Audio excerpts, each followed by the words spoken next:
Awesome date, May 11th, 2009. Awesome topic. Wait, there's not 10 of us? This is the OSMcast.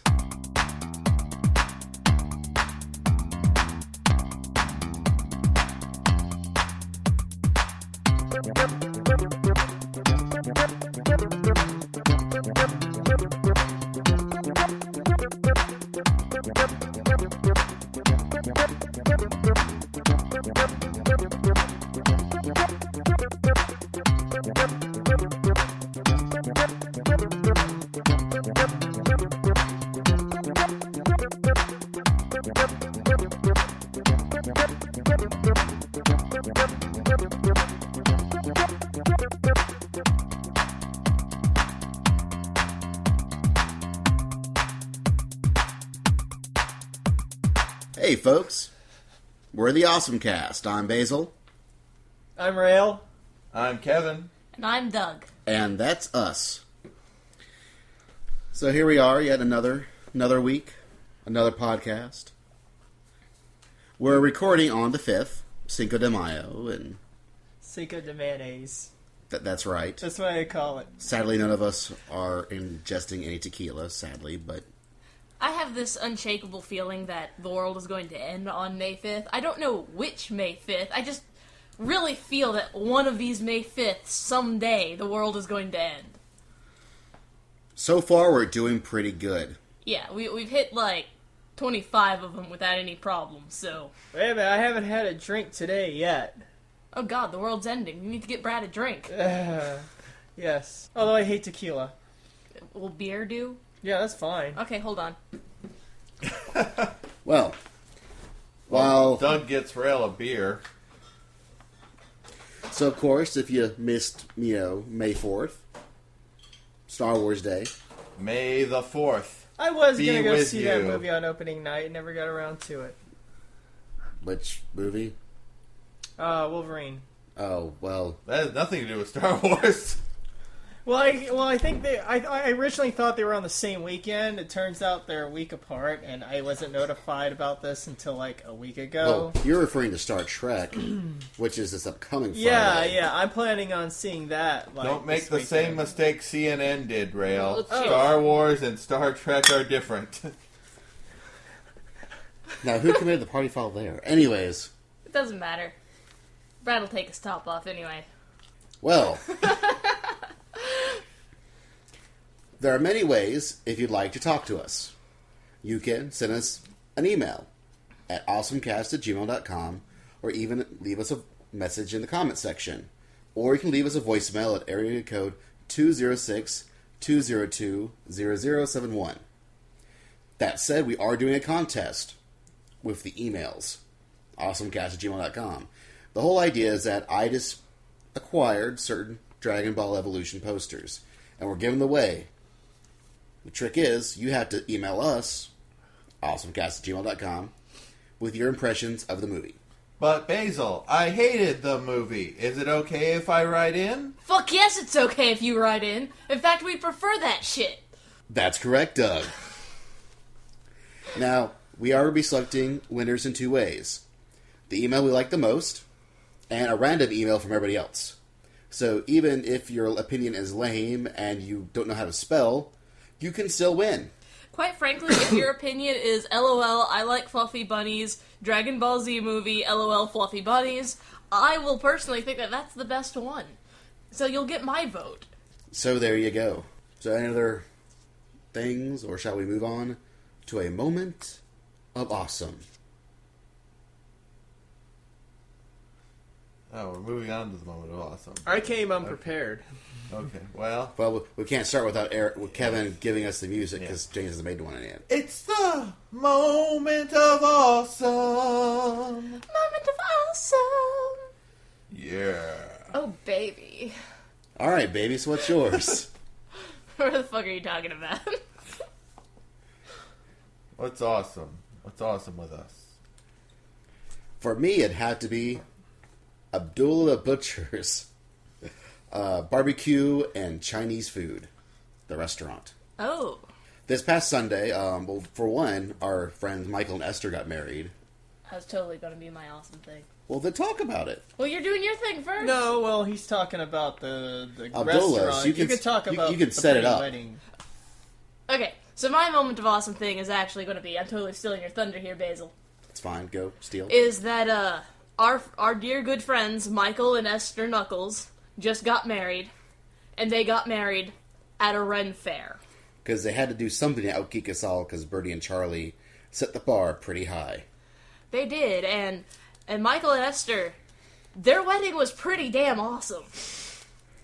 Like, I don't know how many of you people have ever been to a Ren fair, but I highly recommend it.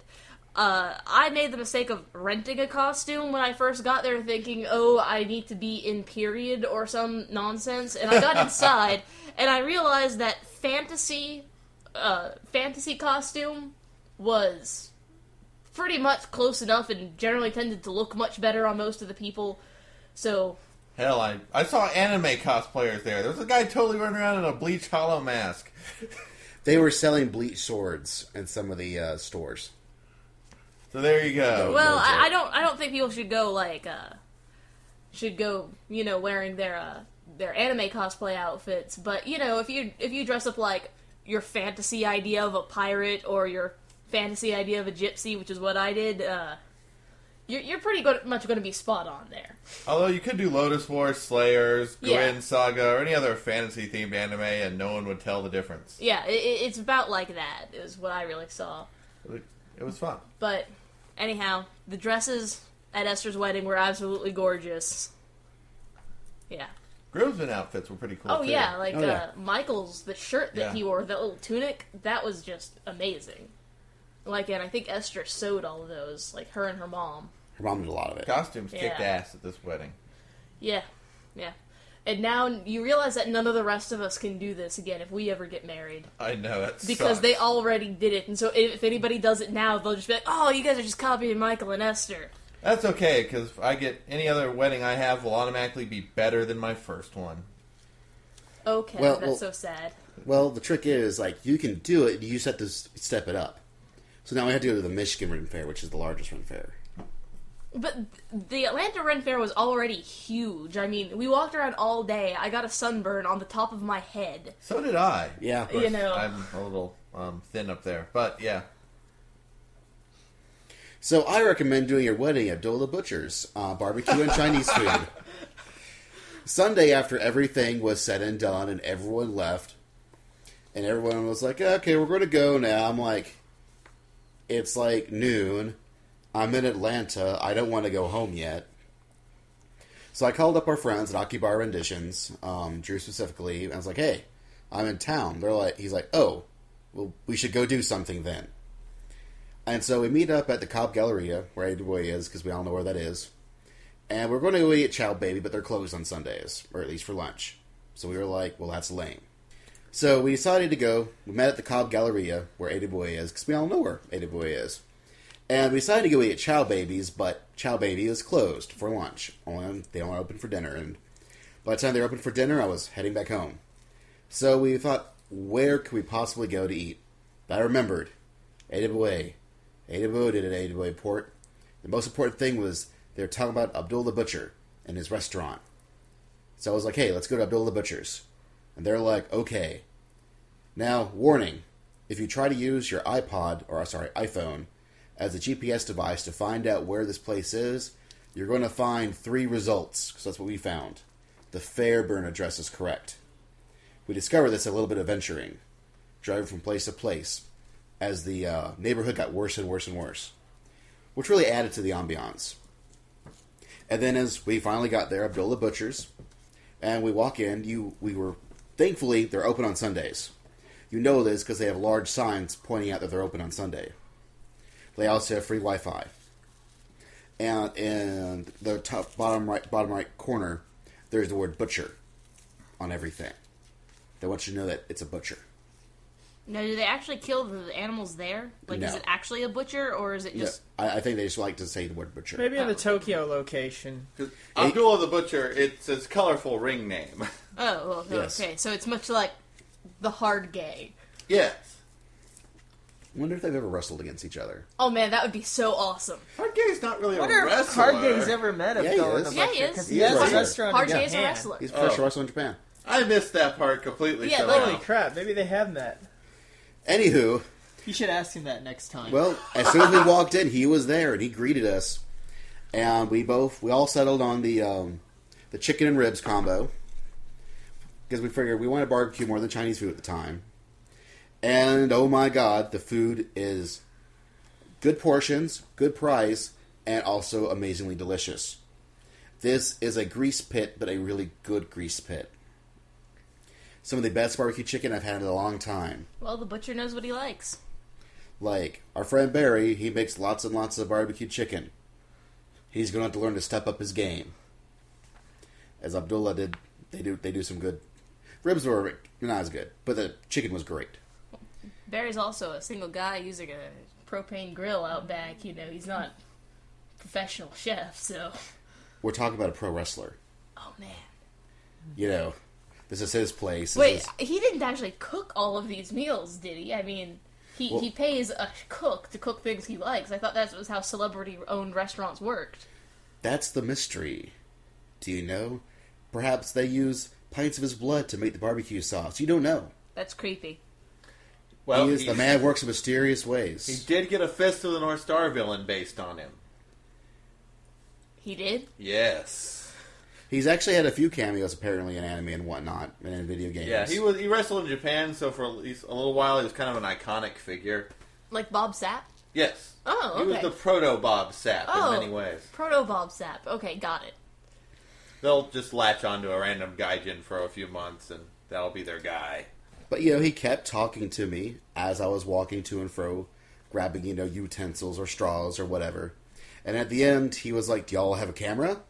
Yes, well, they do taking pictures. And so we all took pictures with, you know, Abdullah, and we headed out. But it was a really, really good restaurant. We'll have to go back when we go back to 80 It's really fun. Good stuff. Yes. Your turn. Me? I haven't been able to think of anything. Well, Kevin, you go. okay. I got a short one, though, but it's as related to the Ren Fair at Mike and Esther's wedding. They totally had a Birds of Prey show there. And the dude had an Andean condor. What's an Andean condor? How's it special from other condors? It's the biggest flying bird in the world. Oh. You can't really see my hands over the radio, but I mean, it was probably a good 3 feet tall. He's gesturing to about the size of his torso and head. And wings for days. And now he has spread his arms as wide as he possibly can and is making some sort of retarded flapping motion.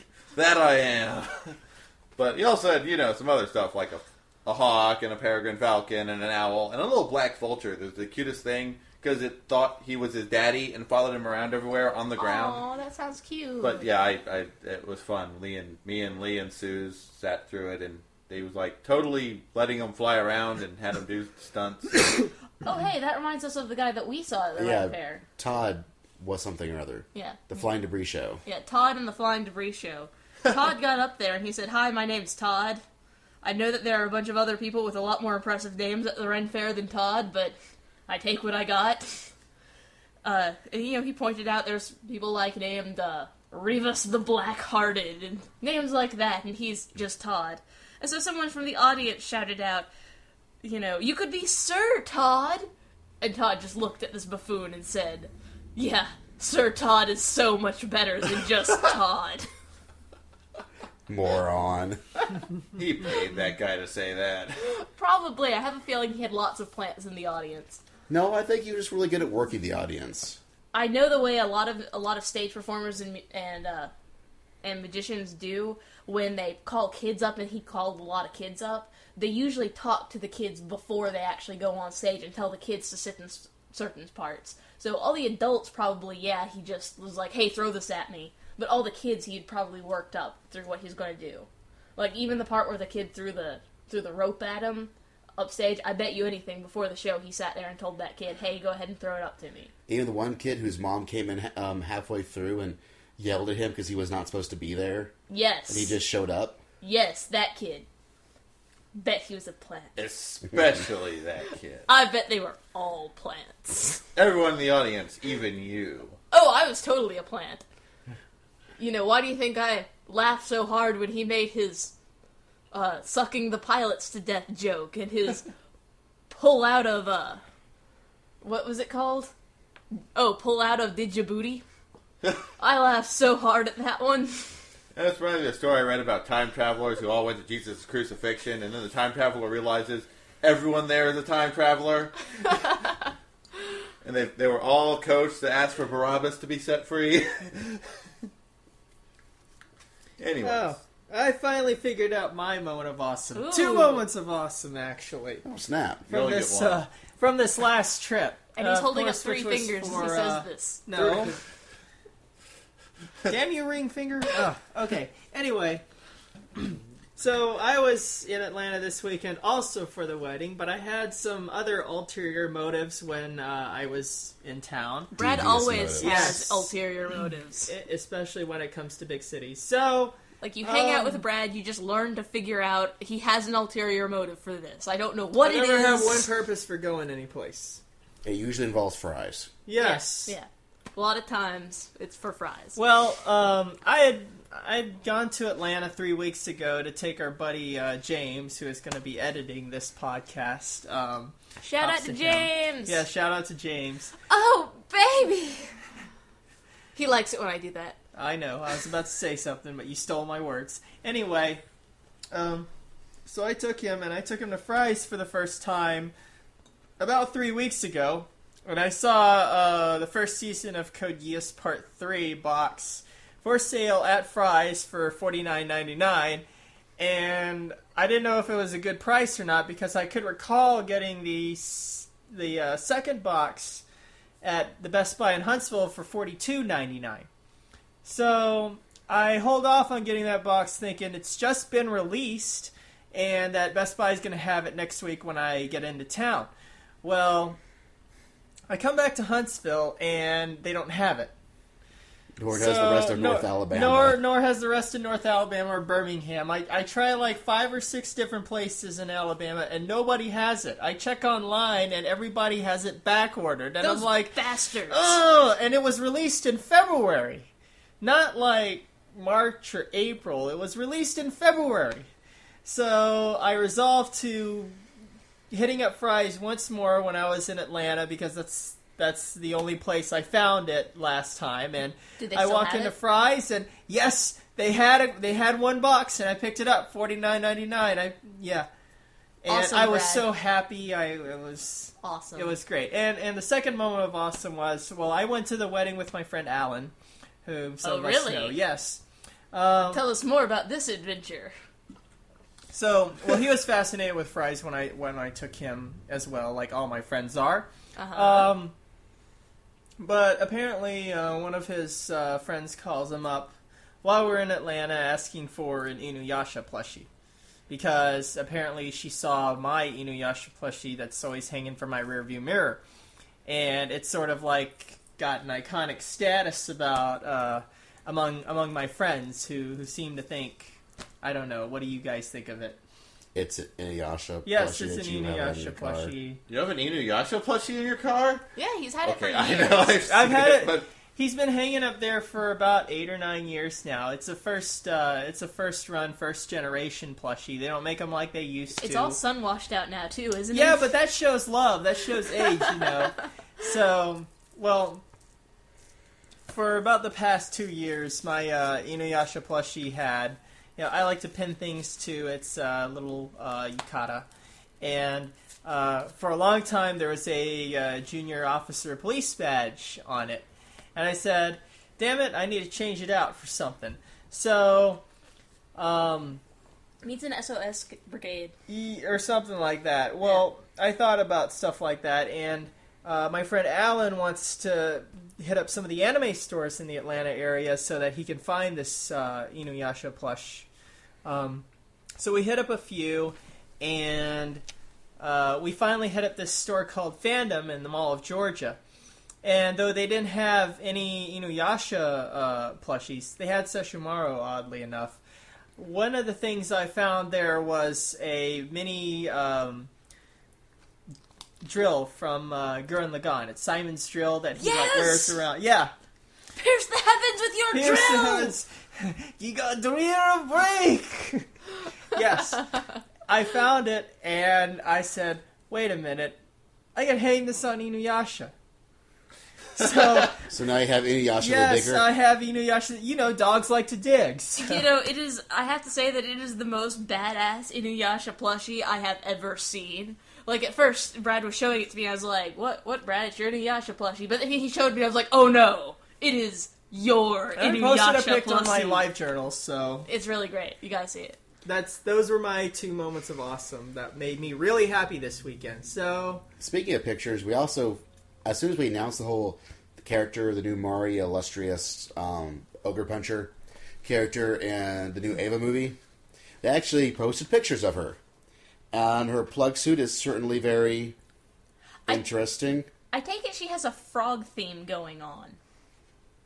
Well, it's certainly very green. That would explain the legs on the Eva.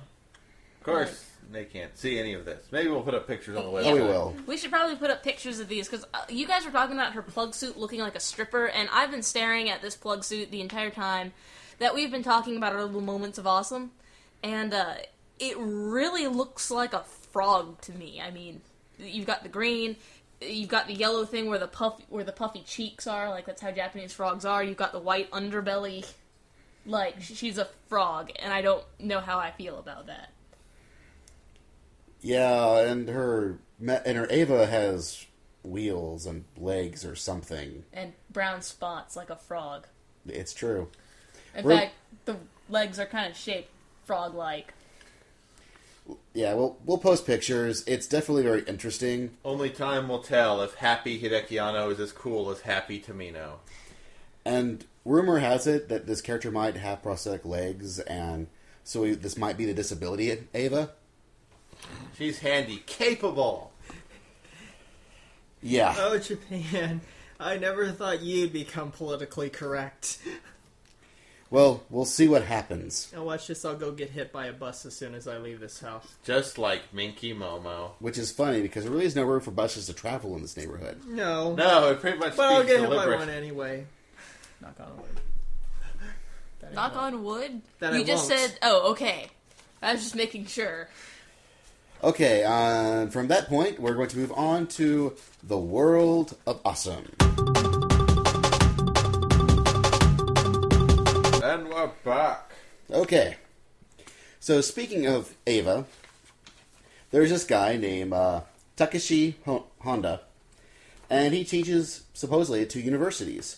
He was a key animator and mechanical animation director of the original Eva, and also the theatrical remakes, including the new 2.0 movie. He's also the character designs for the Beyond short for Animatrix, Blue Submarine No. 6, Dema Coil, Metal Fighters Miku, and Millennium Actress. His skills have been so apparently revered by other people, that his colleagues, that during the production of Bowling Crisis, his fellow animation director, Takahiro Kishida, nicknamed him Shishio, or Master. This is not the actual guy who's been teaching at these 2 universities. Some other guy has been teaching using his name from April of 2001 to January 2009. You think someone would have noticed? He apparently told people that that was his working name, and that he left after having trouble with the director Satoshi Kon during Millennium Actress. And that this other Honda was actually the fake Honda, who was just using his name to do all this extra animation. Suffice to say, he's resigned. Wow. Like, I guess Japan doesn't know the words fact check. Background check? Whatever. That would be dishonorable to check his background. Oh, yes, well, or information on actually understanding what's going on. Kind of like swine flu. Oh god, swine flu. As it turns out, Bacon's Revenge. the LMC Visual K rock duo, they announced on Thursday that they're at to cancel its performance at Akon in Texas. They said that their label, Pony and Canyon, has prohibited all its employees and artists from traveling overseas this month due to concerns over the swine flu. do you guys actually understand the swine flu? Because it's very hard not to go off on my rant about the swine flu every time I hear somebody talk about the swine flu. Other than it's no more harmless, or it's no more dangerous really than the first time you got flu ever. Well, that... I think it's a conspiracy by the government to get us in a panic to shove universal health care down our throats. Well... Brilliant. The thing about the swine flu... Then again, I'm a capitalist pig, so I guess I am swine flu. Oh, burn. The thing about the swine flu is that, even after you're born, if you were nursed, you got some of your mother's antibodies, most people in this day and age have immunity towards the flu. The big scary thing about the swine flu is that we just don't have immunity for it. And so if you get the swine flu, your body basically has to start over from scratch, fighting it like a brand new infection. And the flu can kill people. Like, any flu can kill people. The big thing about the swine flu is that it actually is killing people in underdeveloped countries between the ages of 20 to 50. The other thing is that people don't seem to be taking into consideration is that if you get a really bad case of the flu, like the swine flu is, check into the hospital and they can treat you for it. The swine flu is susceptible to Tamiflu. There's no real reason to be panicked about it. Just be careful about it. So careful that you're not going to come to America to perform. Now, I wonder if Move's coming to ASEN this weekend. as far as I know, they still are. It's probably because they're in Texas. And Texas is right by Mexico. Maybe. And that's where all the worst, episodes of swine flu have been in Texas. But to converse about this whole story about this Asian rock band not going over to America, Japan's created a brand new fund to boost anime and more overseas. It's apparently called the Contents Overseas Development Fund, and it's going to support the expansion of Japanese media, particularly Japanese animation and films around the world. It's going to invest money from the Industrial Reform Organization, a larger joint private-public fund that's been established in July, and other sources. Apparently, according to stuff, overseas revenues have accounted for 1.9% of the Japanese media industry's overall revenues in 2004, compared to the 17% of the American media industry. And I guess they want to get more of that larger worldwide pie. Let's hear it for a third season of Big O, coming soon on Cartoon Network then. Well, maybe. We can dream, can't we? And with all this, production, trying to get more anime out into the world, anime must be doing pretty good, right? Nope. No, Yasu Yamaguchi, main director of the Association of Japanese Animations, has described the anime industry as a bubble several years ago that burst. The marketplace is on a falling curve due to, get this, declining birth rates and the recession. That's their answer to every problem in Japan. That's correct. There really are declining birth rates in Japan. Well, that's true. I think we've talked about this on a previous OSMcast, if not drunkenly over Denny's dinner. Probably both. Yeah, probably. Most things that wind up drunken over Denny's dinner end up on here anyway, so Yeah. Well, here's the trick, is that they're talking about how they made so much money a few years ago, and now they're not making so much money. Well, here's an example. In the year 2000, they had 124 anime programs, television programs. And in 2006, they had 306. And it has now fallen to 288 in 08. Well, for starters, there was a lot more crappy anime being produced back in 2000. Well, no, there was only 124 in 2000. Oh. In 2006, there was 306. In other words, they've almost tripled the amount of output they were making of creating shows. 3 times the crappy anime. Oh, yeah. There you go. They're not all gems, people. The video game industry is also declining in Japan. It's something that we don't really realize here in America, but it is.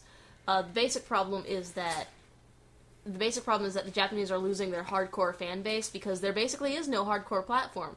The Japanese, even with Tales of Vesperia selling out the 360, most Japanese are still refusing to buy the Xbox 360 because it's from Microsoft, a clearly American company. And so that leaves either the PlayStation 3 which has no good games, or the Wii that has no good games for gamers? PS3 has Name it. a couple good games. Name 'em. Fuck Hero Chronicles. Oh, okay, good job. Good job. You get the cookie, basically. Metal Gear Solid. Yeah. Oh, yeah. Which is also on Xbox. It's got them, and the PS3 has been rising in sales. And it's Yeah. got As about a half the games the 360 has. Yeah. Just if I have the choice between the two, I get the 360 because I'm a whore for achievement points. I am too. I love achievement points. In fact, I'm only on my 4th playthrough of Vesperia to get all the achievements. You get Star Ocean. It has achievements you get in the game besides the achievement points. So as the meme goes, you liked achievements so much you can get achievements while you're getting achievements. Oh, wow. But my point was more that I think they started overproducing shows. Yeah. And they flood the market with so many shows that, of course, whenever this is a very, very common problem. You know, for example, ADV and some other companies like Tokyo Pop, they would, when something would do well, they would then, I think the ratio was like, for every 5 or 6 shows they'd license, 1 would be good. Yeah. And then they started busting it to like 1 out of every 10 shows, 1 out of 20, or even more shows. And they created so much that, guess what? Not all of them are going to be hits, and you suddenly create a giant, house of cards that is really easy to burst down. Even if you like moe bullshit, if there's 100 moe bullshit shows on TV, you're going to be like, Well, this moe bullshit show is complete bullshit, whereas this is only shiny bullshit. Exactly. They're not all going to be hits. And that's really the crux, is I think it's good that it's shrinking, because, oh no, we only had 288 shows in 2008. That's a crap ton of shows. Yeah. Do you ever hear about that many shows, like, on American TV? Yeah. I'm sure there are, but... Yeah, there are, but they're mostly on crappy channels that no one cares about anyway, so Like, it's no big surprise all of that them? they fail. Oh, yeah. Alright, but have you ever heard of, 288 cartoon shows? No. New cartoon shows in America? No. Because because America still feels that cartoons are for kids, despite the fact that anime is becoming more and more popular. Never mind Adult Swim and all their homegrown, Yeah. aimed at adult audience stuff. Yeah. Never mind all that. Yeah, it's for kids. For kids. Totally. Kids. If you watch cartoons and you're an adult, you're a pedophile. Kevin, you are the last person who needs to be talking about that. Or playing Animal Crossing. You play Animal Crossing, and you're over the age of 18, You're a pedophile. you're a pedophile. Really? I've never There was played. a cyber cop in Missouri that said that. Really? Yes. That if you're playing Animal Crossing, you're over the age of 18, you're doing it for the wrong reasons. And you should stop. Well, what are the right reasons to play Animal Crossing? Apparently you have to be little children. What? That's the only right reason. You have to be little children. Well, okay, then let me start over and go, what are the wrong reasons for playing Animal Crossing? Because let me tell you, I played some Animal Crossing, and I cannot fathom how you can do anything even remotely inappropriate. You might possibly go online and meet little children. How? You can't do that. You have to know the other person's code. That's logic. That's logic. But That's you're playing the logic card. No logic. And the guy's from Missouri. No logic, Susie. Douglas. Which you No. would know Edit that about.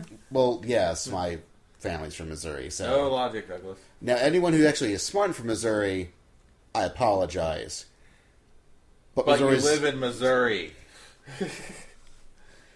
yeah, the people from Alabama are telling you should be ashamed, Missourians. That should tell you something. I do have a reason I have an irrational hatred of Missouri. I won't go into that here and now, but I do have one, so it's not entirely your fault. So, to top off the bad news, as of, I'm sure that, well, many people already know this, but Central Park Media has filed for Chapter 7. No! That means they're liquidating and they're going away. This is not like Chapters 1 and 13, where they might still have a chance to restructure, continue to operate. No, Chapter 7 is the end. I'm familiar with the Chapter 7. Now, you must ask, who is CPM? Well, CPM was Central Park Media, Software Sculptors, US Manga Corps, and Anime 18. They put out things like Grave of the Fireflies, Utena, Pat Labor, Lotus War, Slayers, Urasuki Doji. Sorry, someone Galactic had to say it. Railroad, ACO, Dominion Tank Police, Blue Girl, a lot Even of Beast Invasion. A lot of the really good anime from, like, that came out in America around in the mid-90s, I think. Yeah. And also the bad things like Crystal Triangle. The and humanoid. and Odin. And a whole bunch of other crap. You take that back. Crystal Triangle was...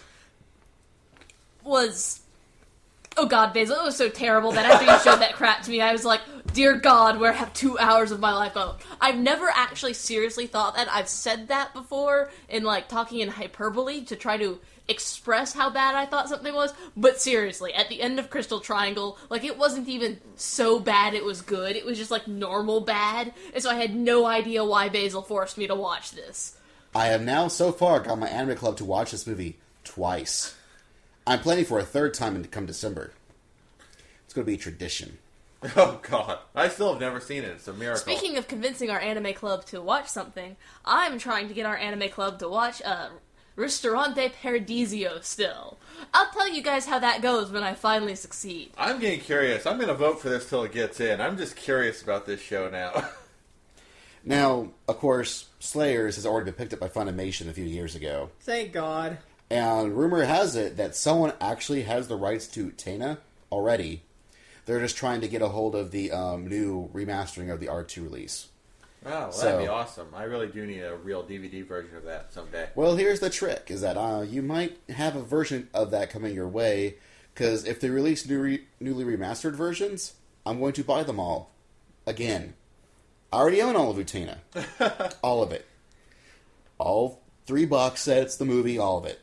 But if they release it again, and it's remastered, I'll buy it again. So you might just... I call dibs. Yeah. I call dibs on Basil's DVDs. I just can't wait to buy Slayers over and over and over again. Well, it's the same way I feel about Vesperia. You know how I bought it like 5 or 6 copies? You know, one for me and then one to give out to all of you guys? When I heard they were putting it on the PlayStation 3, I just can't wait. I'm going to buy Vesperia again. And play that lolly pirate girl. Oh god, that lolly pirate girl. God, she can die in a fire. You know, I've done that with Phantasy Star 4. I keep buying Phantasy Star 4 over and over again. I will not talk about how many times I bought in Final Fantasy 4. Yeah. But I thought, as sort of a eulogy to Central Park Media, we would review one of their, what I thought was one of their best movies they ever released, which was one that is very, very overlooked and not nearly enough people have seen. And it's called They Were 11.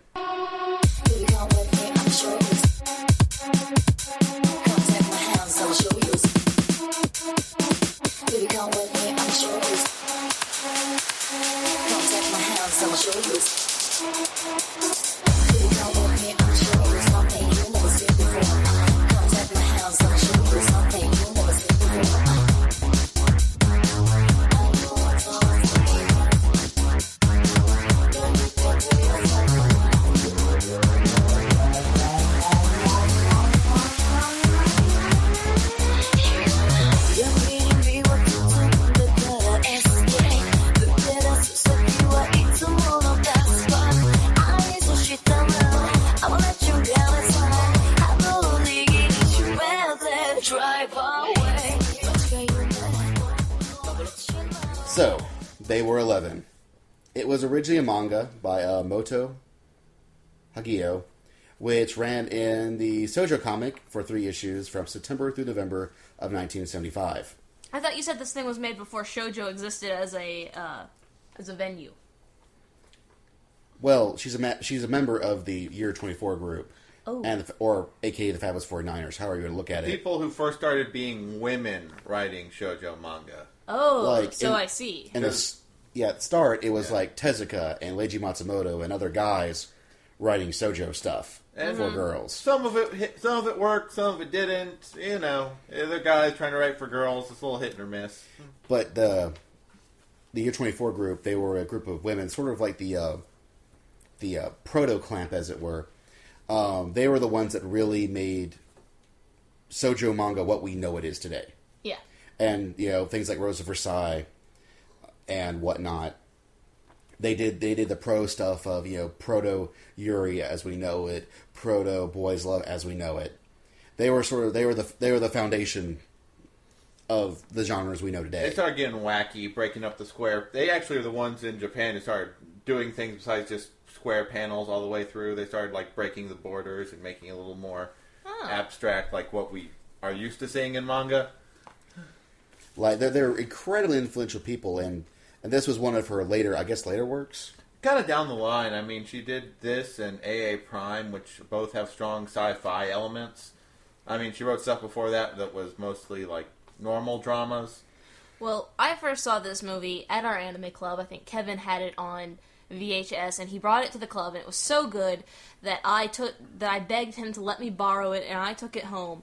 And my dad, up until that point, because I was still like a brat in college, no, I was still a brat in high school even, and my dad was very disapproval of this whole anime nonsense. He didn't know all about this Sailor Moon gobbledygook. And so I said, Dad, anime is really great. Watch this. And I played They Were 11 for him. And he sat down and he watched the whole thing. And, you know, when he got up, he was like, yeah, this is pretty good. And he never gave me an issue about liking those weird Japanese cartoons again. It's a very good example of how well storytelling can be done in anime. Like, if you have a friend or somebody who's not a big fan of anime, but likes, like, sci-fi stuff, this is a really good introductory thing to show to somebody. To get them used to the idea that anime isn't just trite crap. It's almost more of a, well, it's murder mystery is the wrong term, but it's a suspense drama in space. It's a really good science fiction story. Yes. I mean, they sit there, they back everything up with science. Mind, it's not always the best science, like... Well, this was written back in, like, I think like, the 60s. You know, the guy with his algae biology... I actually think that's kind of a neat idea. It was full of a bunch of really neat ideas, and they did the great writing thing where they didn't delve into anything so much that you could sit there and scientifically prove it wrong, but they mentioned just enough of it that if you are a science nut, you can go, oh, well, maybe if they did this and this and this and this, they could get to that point. So it gave you room to figure it out, while at the same time not contradicting itself. There was much of the science in there. I mean, the sci-fi it's light sci-fi. I mean, they don't explain it all in hard numbers. Yeah. It's as sci-fi as Star Trek. Yeah, yes. Which, it's more than it's about sci-fi as Star Trek. Well, you know. More sci-fi than Star Wars. Yeah. Star Wars is more sci-fantasy. Yeah, that's true. Sci-fantasy. Well, this does have psychic powers involved, but only a tiny bit. Look, everything in good science fiction has psychic powers involved. It's just the way science fiction rolls. Yeah, that's true. I mean, look at Babylon 5. Yeah. Yeah. Now, as we mentioned, this is also science fiction. This takes place in the future. In space! Where mankind has been in space for many hundreds of years and has met all sorts of alien species. Many who conveniently look just like humans. Only slightly different. Oh, slightly different. And for about 100 plus years, they have set up the Cosmo Academy, a.k.a. the ultimate Japanese university in space. Entrance exams are hell. Oh god, like, the entrance exam to this university was made up by, like, sadistic bastards. Like, not only do you have, like, the grueling physical tests and the gigantic, like, space pod, like, giant computer tests and... You know, after you pass, like, this grueling, like, educational exam, after you pass this grueling, like, physical exam, then you have to pass their applied exam, which is basically where they lock you and 9 other people, for a total of 10 people, up on a space station for 53 days and say, just survive, guys, have fun, don't contact us. If you contact us, you fail the test. Here's a big red button. You push it, we come and rescue your ass. You fail, though. And you go, okay, and then the explosions happen. Oh, yeah. The actual exam is supposed to be, and this is kind of a spoiler for you, the actual exam is supposed to be that they've rigged all these explosives up on the space station. Well, they don't tell you that at all. Like, it just happens. Oh. I thought, don't they tell you that at some point in the manga? They don't... Well, the manga does sort of explain they try to set up as much as possible to dick with you, to make you want to hit that button. Yeah. Like, and one of the primary ways they've done this, or you think they might have done this, you're not quite sure what's going on, is that when they get there, there's not 10 people they were 11. Hence the people. title. Yeah, there's 11 people.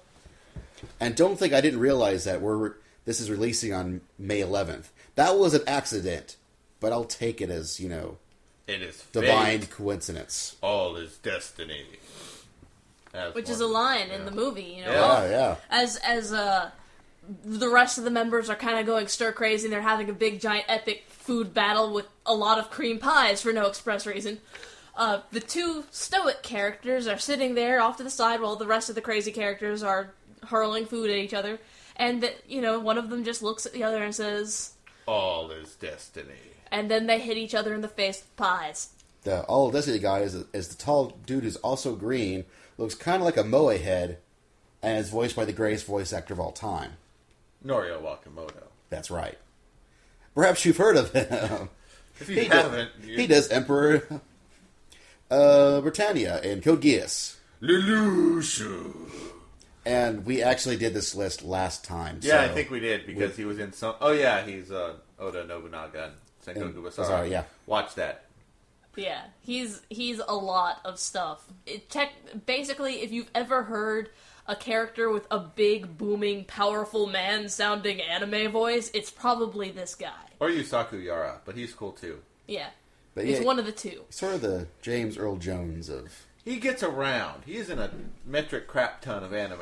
One time, this guy got a hold of a script for this anime. And he said that this anime script was just so awesome that he had to do it. But then they tried to change the name of the anime. And he said that he would not do it if they changed the name. And so they went ahead and they did it. And so they actually made Snakes on a Plane just so that he could stand up there and say, I'm tired of these motherfucking snakes on the motherfucking plane. I think you got your actors crisscrossed a little bit. Just a little bit. Just a little bit. But they would totally do this for Norio Wakamoto in Japan. They would have. They would have. That's a tangent. Okay. But our main character is this guy named Tadatos Lane.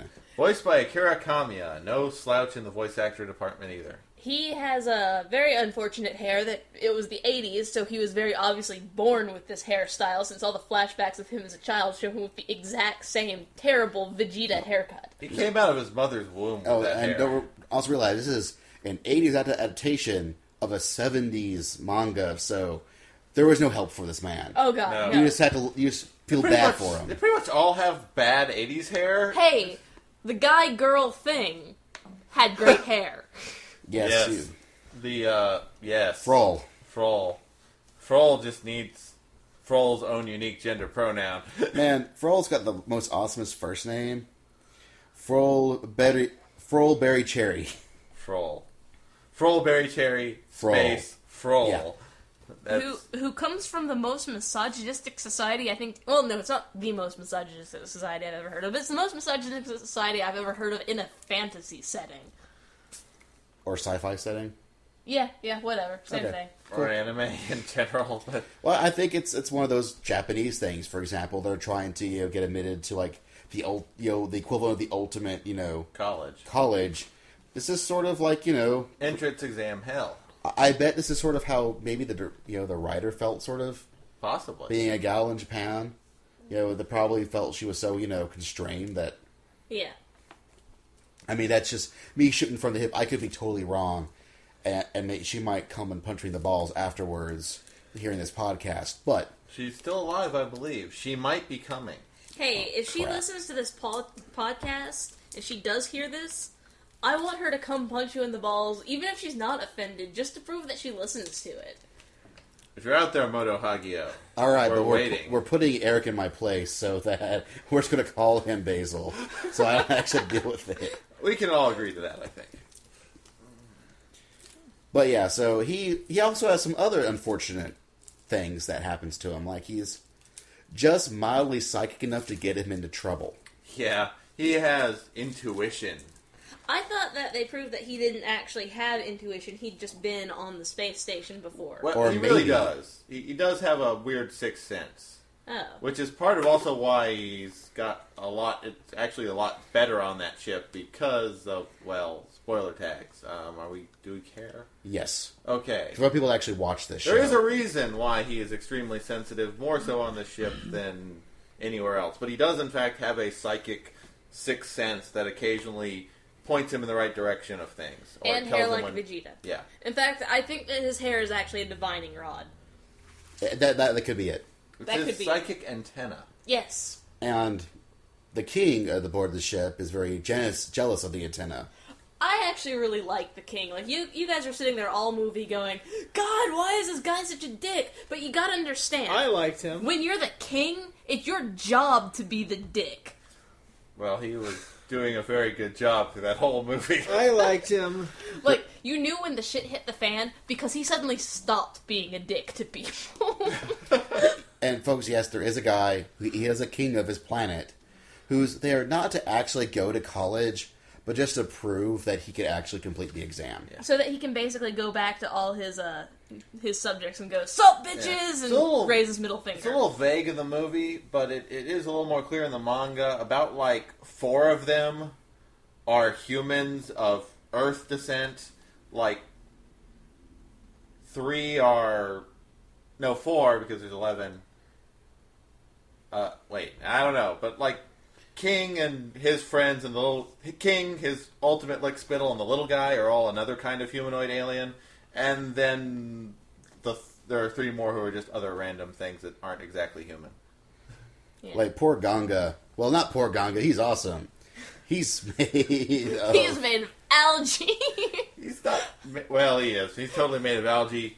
He's That was the great science in this movie. It's like, he's a cyborg, but his cyborg parts are algae. Of course, Algae cyborg! Of course, considering the wiring on the spaceships, there's some kind of plant as well. Yeah, it's kind of an interesting... Organic That's wiring. almost like Biopuck. Yeah. Yeah, it's sort of wacky. Although considering just about everything else in the ship is very metal looking, but the wires are a type of plant. Which unfortunately can sometimes Explode. be fatal. Dun dun dun! Yeah, it kind of sucks. But yeah, when they first get here on the spaceship, explosions rock the ship. And they're like, what the shit? And Tada has to go, hey, we should go to the command center. It's over here. Yeah. And they stop the explosions, and they get the thing where, hey, you're stuck on here for 53 days. If you die, you lose. If any of you die, you all lose. But if you all can survive, you all succeed and pass the test. If you give up, you lose. Here's a panic button. Don't press it, unless you want to lose. And from there, everyone starts freaking out because they realize, oh wait, there's 11 of us. There's only supposed to be 10. It's a problem from the start. And things start going wrong. And they keep going, who's the 11th person? Who's doing this? Is this just horrible accidents? Is this sabotage? What's going on? And it gets pretty tense. It's a suspense drama. It's one of those several people who've never met each other in an awkward situation, and people panic, get paranoid, have an amusing food fight. I really liked Amazon. I thought he was a great character. He was sort of the happy-go-lucky, Yeah, he was. Got along with everybody pretty much. Got to have a guitar. Except for when all of the other characters decided they wanted to kill the main character for no express reason.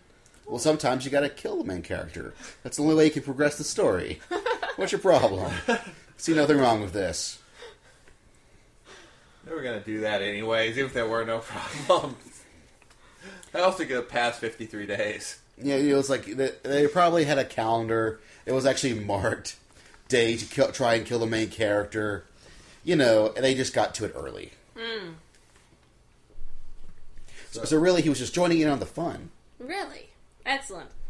Although it was kind of sad, they had an afterwards at the end of the theme.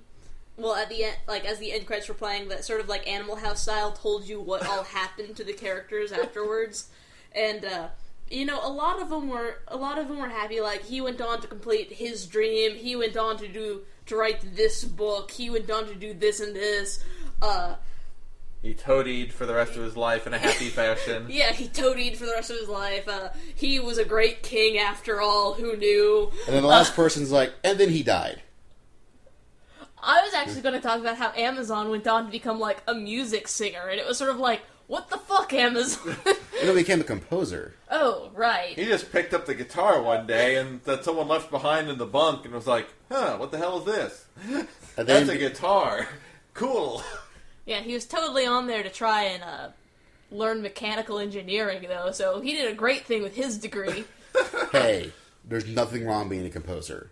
Well, no, but... Like Tezuka, who totally became a medical doctor and then decided to write comic books for a living. And created anime and manga as we know it. Yeah. You know, sometimes people need to get really smart degrees to do way more awesome things than those actual degrees let you do. So really, in that way, Amazon was the most awesome of all. He was. Oh, man. He also had some kicking scars. Yes. There's a moment where he's like, oh yeah, on my planet we hunt all the time. I've hunted wild animals since I was a small child. And then he turns around, and his back is, like, completely unmarred. His front is covered in scars. That's pretty... Apparently he only, fought them, head first. They never saw his back. They never got the chance. And he went on to write, like, love ballads and happy songs about bunnies. And probably, eventually sired Basara. Possibly. But it's good stuff. It's, and even though it's from 1986, 87, the animation's still pretty good. It was theatrical animation, and obviously had a pretty good budget. It's very well done animation-wise. There are several shots where, even though it's kind of more of a personal, character-driven story, they really love to show the epic background of this massive spaceship, or the camera work of people floating in zero gravity and going from different angles at them. And yeah, like the character designs are very dated. They're mostly accurate to the manga, though. So. You can tell the difference between that this is hand drawn as compared to the modern day computer drawn animation, but really it's still really, really well animated. It's kind of one of those things of when you make something that is good, it's gonna stand up the test of time. So the director was Satoshi Dezaki, and he's done a lot of really, really good adaptations. Like he did some of the Blackjack stuff and some of the other Tezuka stuff that's been animated and adapted, throughout the years. He's one of the major directors of anime, and so it probably was a really big, thing where he's probably one of the reasons why it was done so well. And, I just don't know why this movie isn't known more in America. Like, this is a really good quality piece of material. I don't understand why more American anime fans haven't heard of it. It sort of was poor marketing, I think. I mean, it was in the early days of, hey, anime! Of course, that almost makes you wonder why not everyone just didn't, run out and buy it, because things were scarce back then. Yeah. Well, I also realized that, the original creator, she's pretty well known, or at least, as well known as one can be, around the world, except for us. Yeah. We never caught the international anime bug when it originally hit the world.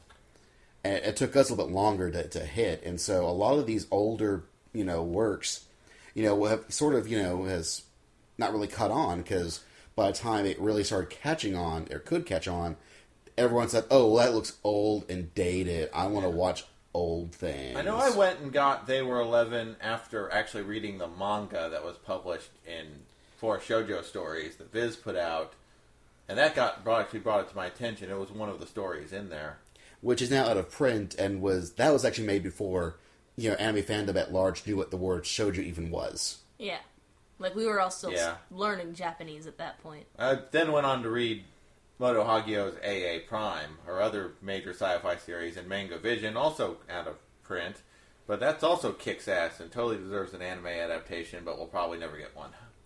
Even Tezuka has only now gets a lot of his stuff put out. And it took forever. And one of the other 49ers who did, I'm blanking now, it's another sci-fi, Towards the Terra. Ah, yeah. That Vertical just now put out that, Or in stuff like Guin Saga, it's only now getting anime. But it's been also been made in one version been of around it since since the the 70s. 70s. Yeah, it's as old as I am, just about. So, I mean, this is one of those things where, she never just caught her American break. Which sucks, because this is really good stuff. Yeah, although to be fair, They Were 11 and AA Prime are sci-fi works. Right. I'd be interested in reading some of her stuff that's not so sci-fi, though, the more normal works. Well, so are we still doing the Awesomes Out of Awesomes thing? Yes. Yes. Let's hear it. My God, it's a 40 degrees of awesome. That's when the virus happens.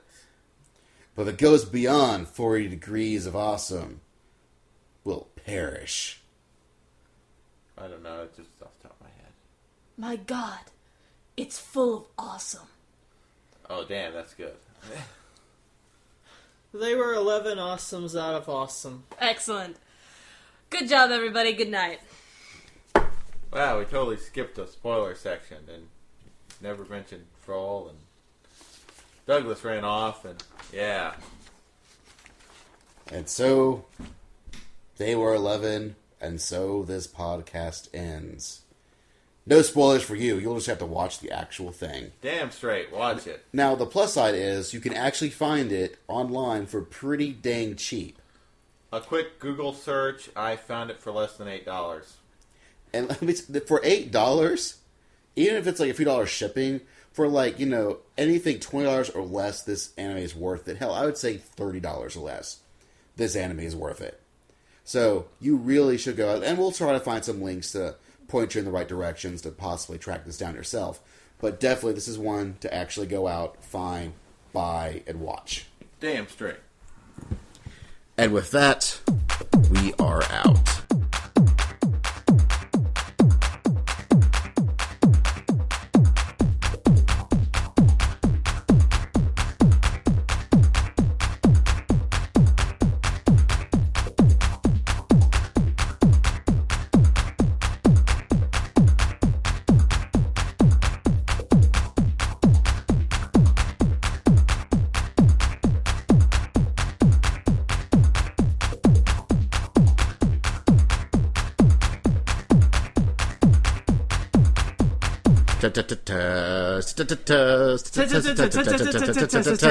Test.